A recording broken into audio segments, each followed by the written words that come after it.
Coach, obviously a big difference in this one was the goaltending of Ludwig Person there for Miami.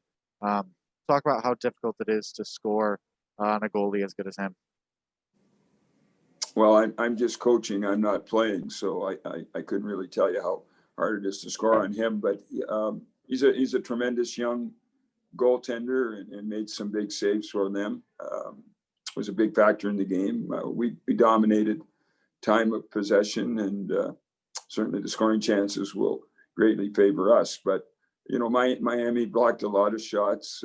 We had a lot of shot attempts that were blocked, and we did get a lot on net. But he's a very good goaltender. But they had guys sacrificing, blocking shots, and getting in the way. So I credit Miami with helping their goaltender as well there too. So big weekend for them and their program, and a weekend where we need to look at ourselves and come back tomorrow. And tomorrow's an off day.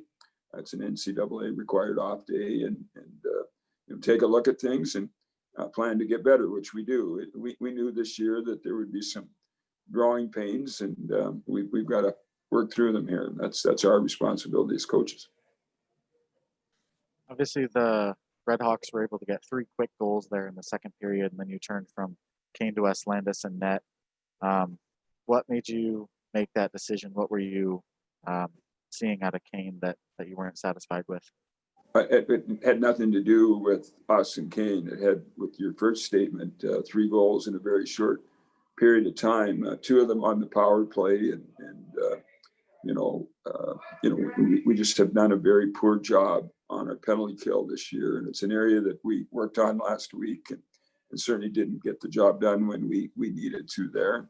The goaltenders are obviously part of your penalty kill as well there too, but really, to be very honest with you, it was to try and change the way the game was going by changing the goalies, and also to see what Alex Asalandis could do here playing in our building. And so, nothing critical of Austin. We need to play better in front of them, and it was a chance for Alex to get in. And I liked our effort. And it may seem strange for a coach that's just coached a team that lost 5-1 to say that he liked the effort of our team. But as you could tell by watching the game tonight, we were pressing all night. We spent the majority of the night in their zone, and they were smart and had some couple of counters, and then they scored on their power play, which our penalty kill wasn't good tonight, and our power play was ineffective in putting the puck in the back of their net. So we have to be better. But the energy of our team and the compete level was there right till the end of the hockey game.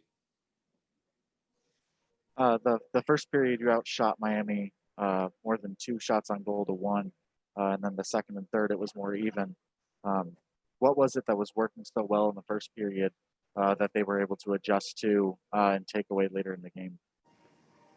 Well, again, I think it has to do with us, and we, I think the big thing is the amount of times that we missed the net and the amount of times that they blocked shots that with our time of possession, those should have been increasing our shot count. But when you're playing a goalie that's playing as well as their goaltender played this weekend, you start fine tuning your shots too much, and rather than getting it on net and playing for rebounds, you're trying to find that corner to beat them. And we missed too many wide open nets tonight to really get opportunities for shots on goal. I mean, it'll be interesting to see what our shot attempts were, but I would think they're probably in the 60 range tonight. You were able to bring in 3 additional players from the pod to now, and so far Tim Washi has gotten the most playing time of them. How excited are you to bring in a player of his talent and another Washi that looks like he might be as good as his brother, especially in the face-off dot? Yeah, Tim is very good on face-offs. He's a real strong skater, and certainly a player that we're looking forward to see his development curve go up, and so valuable to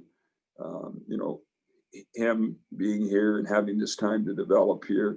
This year doesn't count against him in terms of years of college eligibility, so he'll have 4 full years, but he'll be so much further ahead next fall when we start because of the time he's getting right now. And that's the same thing with Mateo Pecchia and Ross Howard. Like, both those guys will be eligible to play next weekend if we decide to put them in. They weren't eligible this week, and they still had to do some NCAA things, and it'll be cleared at the beginning of the week. But I think Those three guys are guys that their junior teams are all shut down right now.